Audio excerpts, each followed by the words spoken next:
ikindijije umuryango ubumenyi uri mu kibazo. Umuryango umenya ngiye gupfuka umuryango ubumenyi ugeze mu bintu bigo neza. Ndashimira kuzine mama Espe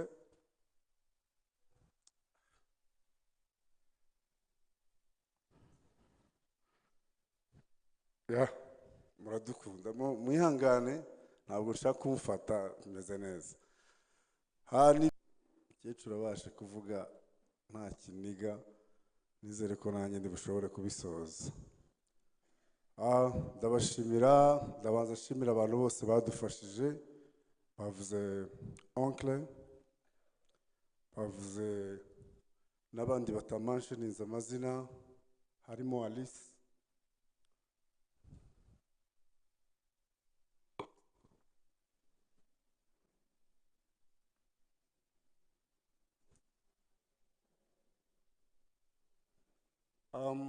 ikindijije umuryango ubumenyi uri mu kibazo. Umuryango umenya ngiye gupfuka umuryango ubumenyi ugeze mu bintu bigoye. Je ntabwo nagize amahirwe yo kwegerana nawo cyane, ndavuga abo dufitanye amasano, cyane cyane ko aho twagiye dukura mwumvisha akazi ka muzehe wagendaga akora kenshi yabaga ari ahantu hameze nk'ahitaje. Waraza kwihangana n'inkoresha utunota twinshi, ndaba mbizi ntabwo ari ukwibagirwa ariko ntabwo nkabyo. Bityo akenshi tugenda tuba twenyine, ariko hari umugabo uri hano utuzi neza, uriya mugabo wambaye ikanzu, umusore. Rero nibo abandi bose bari kure mbabonye. Mvamo mu ishuri njya muri kano kazi kanjye munzimo, bisa n'ibigira abantu busy ntibiduhure nabo, mvamo njya kuba ahandi hatari mu Rwanda. Ubu ngubu nkigaruka nibwo mbonye abantu neza. Ndashimira kuzine mama Espe,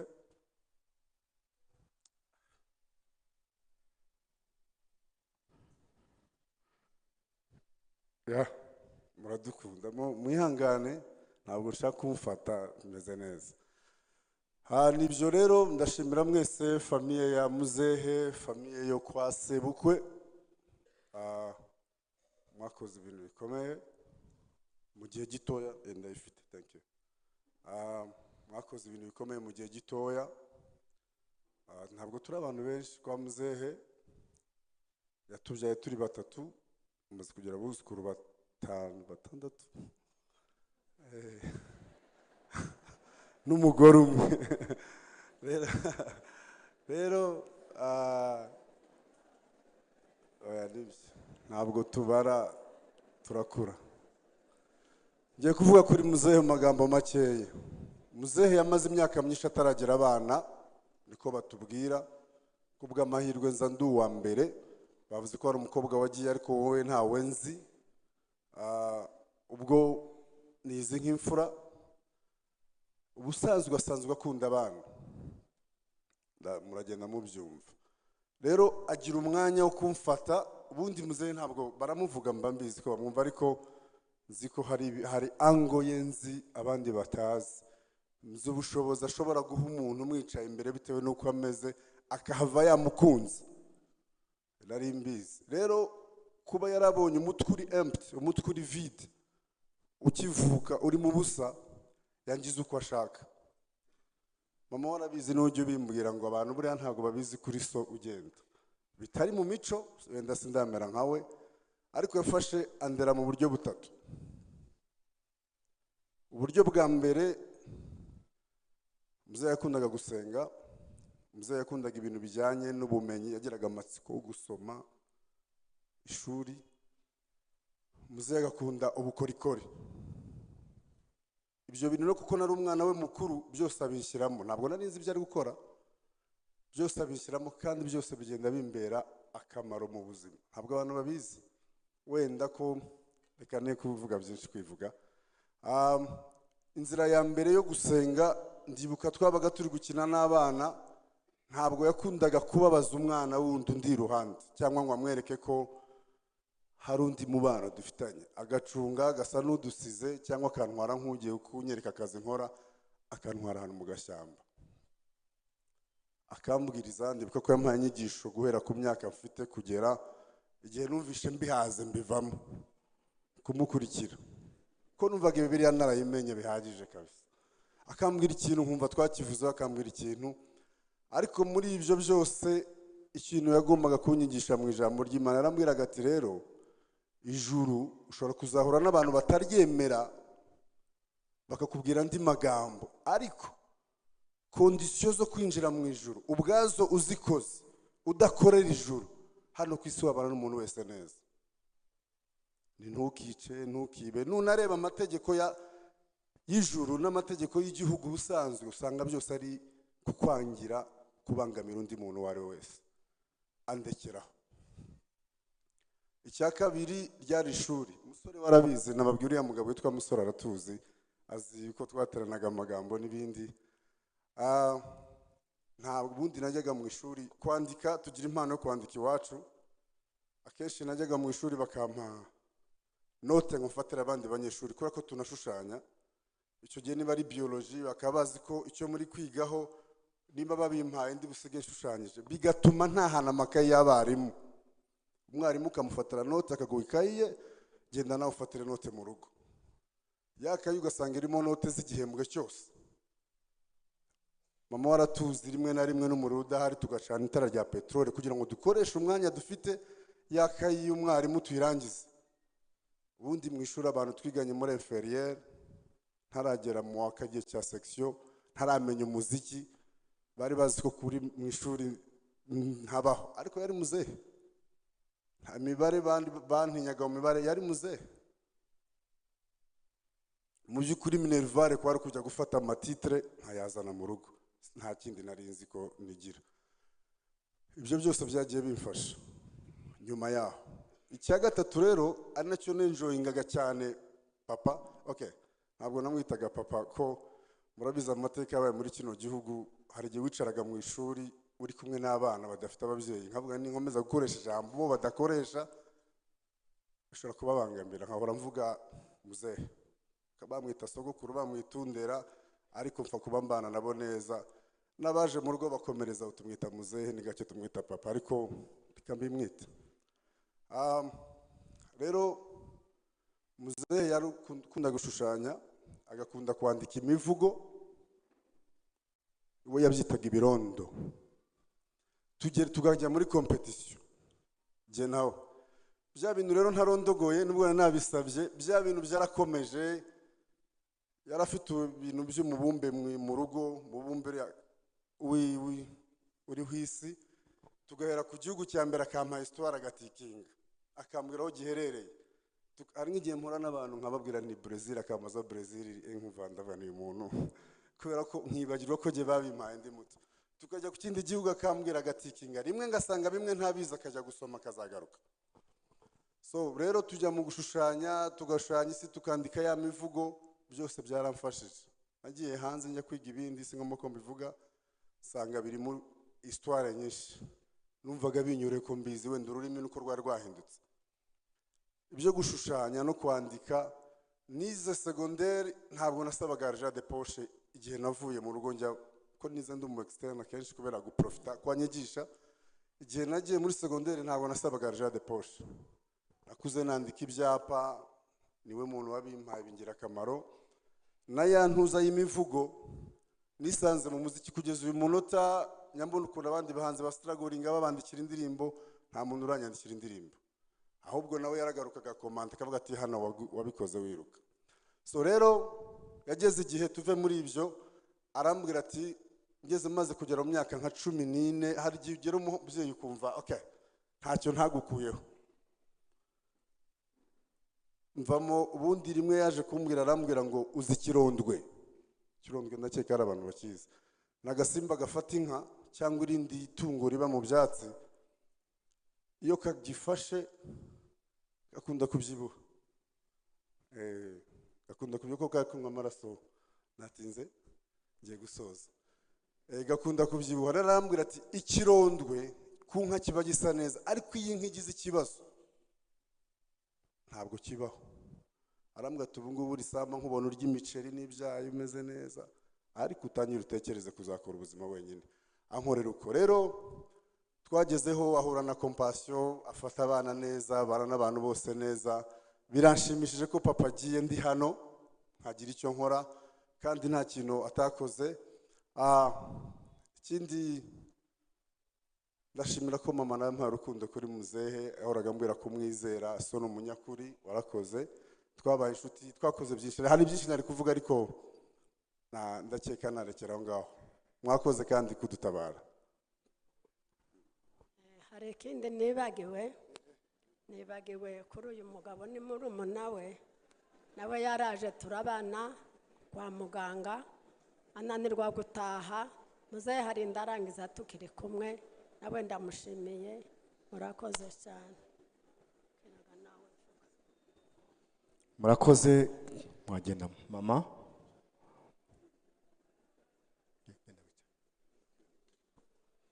Reka twumve muzehe nawe akomeze.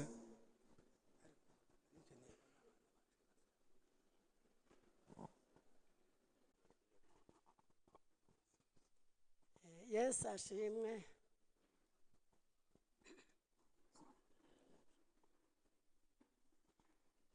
Yesu ashimwe.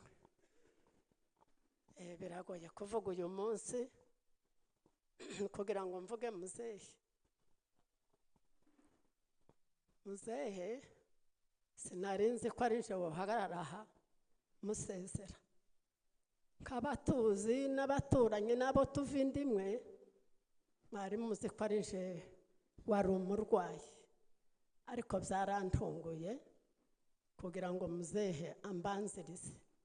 Byarantunguye cyane, birantungura kandi namurwaje. N'ubu nari ntarabyakira neza, ariko niko Imana yabibonye, kandi Imana inkomeze mbashe kuvuga uwo ari we. Muzehe ni umuntu wari ukomeye, yari umugabo ukomeye cyane. Imana yari yarampaye umutware mwiza cyane, w'ibyishimo, w'umukristo. Sinamenya kumuvuga, ntabwo namuvuga ngo mbishobore. Mwumvishe igihe twabanye, twagize igihe kirekire twarabuze abana, ariko njewe ngacika intege, ariko muzehe akagira kwihangana.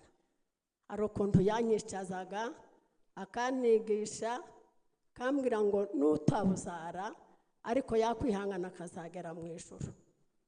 Akanansengera yabonye nacitse intege. Bwarakeye tubyara umwana wa mbere, agize igihe kinini tumerewe neza, twishimye, uwo mwana yitaba Imana. Ni ukuvuga ngo njewe sinababwira uko byagenze, namwe murabyumva benshi, ariko yaranyicazaga akambwira ngo nuzaza wicara mu nzu uzushimira Imana ko yaduhaye uyu mwana, ngo turamufite, yagiye mu ijoro ari umuziranenge.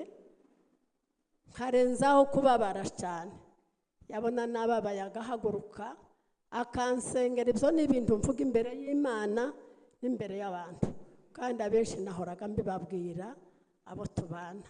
Akambwira ngo tw'Imana yahaye umwana akagenda ari umuziranenge, wewe twisuka byara ukonsa, uzongera kuvuga ngo ntufite umwana. Akansengera. Icyo kintu ndakimushimira, ni ukuri Imana yari yaramuhaye ubwenge.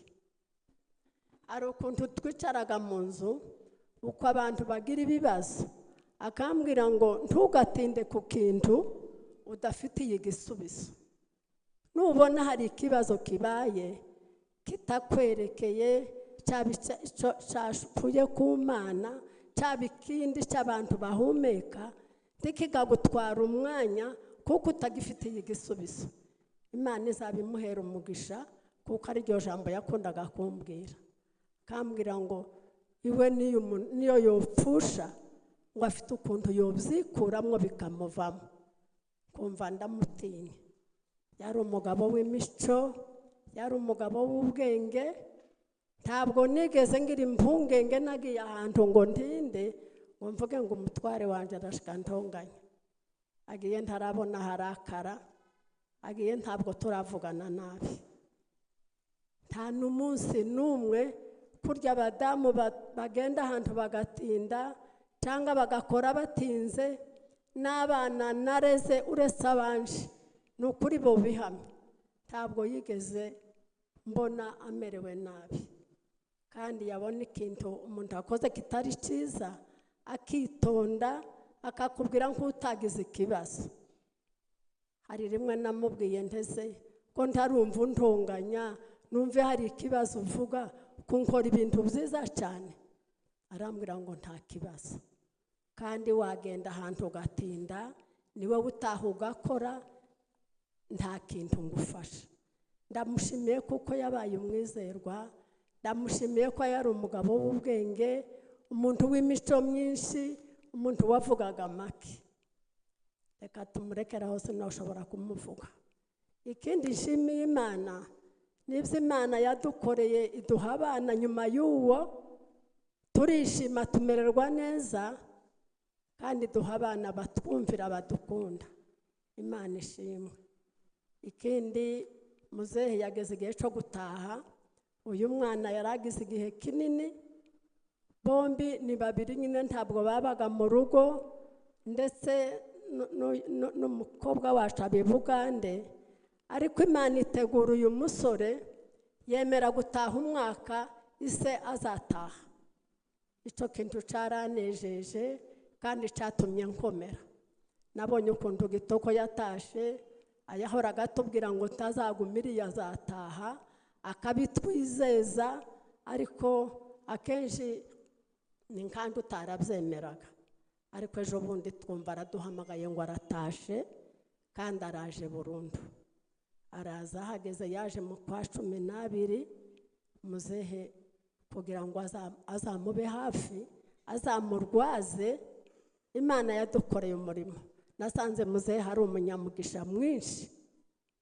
Ikindi ndashimira n'abakwe bacu. Papa Gift niwe mukwe wacu wa mbere, yahagaze mu mwanya w'indwara za muzehe. Iwe turaturana hari i Nyanza. Yararaga ijoro n'umudamu we, bakaruha bakamugeza mu bitaro, bakamuteza amaserumu kugira ngo amugaburire kuko atazaga abasha kurya. Ndamushimira no kugira ngo agere hariya Faisal, n'uwo musore wabigizemo imbaraga, adushakira imodoka, atangiye kuyishaka undi muturanyi wacu aritanga aratuzana. Nawe ndamushimira kiri imodoka, atangiye kuyishaka undi muturanyi wacu aritanga aratuzana. Nawe ndamushimira, nukuri yakoze neza.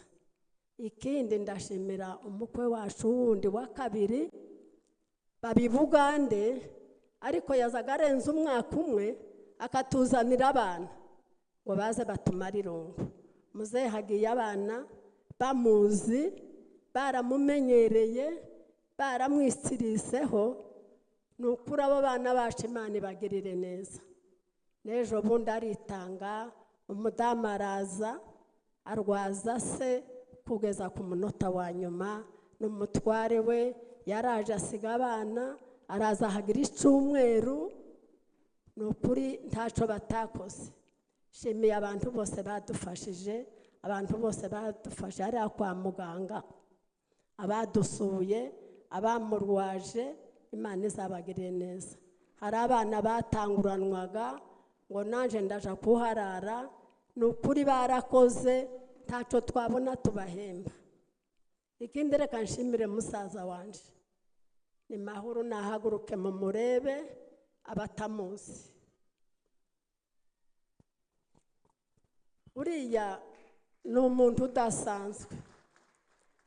Kuva muzehe hatangiye kuza kwa muganga, yaraye hanze, yarazengurutse kugeza n'umunsi arangiza nari mpicaye n'abana baratubaza ngo wa mugabo ukunda kumuba hafi ukunda kubaza iby'indwara yiwe ntawobaho.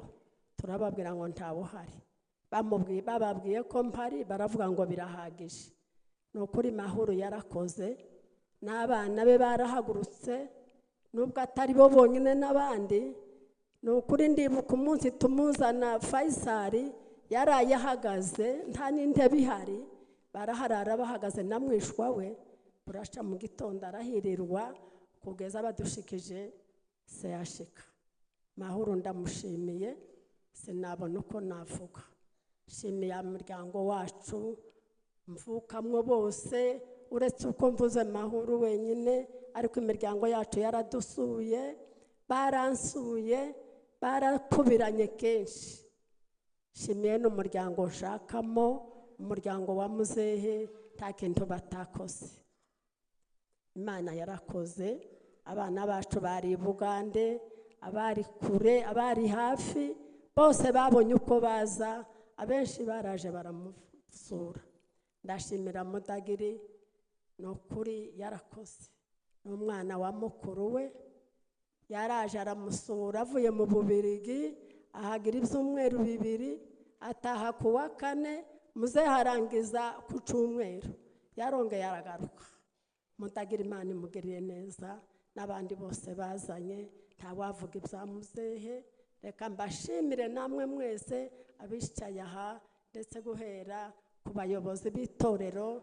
Ni ukuri babyaye muzehe mu butumwa, akaba aribo banamuherekeje. Iki kintu cyatunejeje. Mwese Imana ibagire neza, murakoze cyane. Arakoze mama, reka dukurikizeho Gitoko.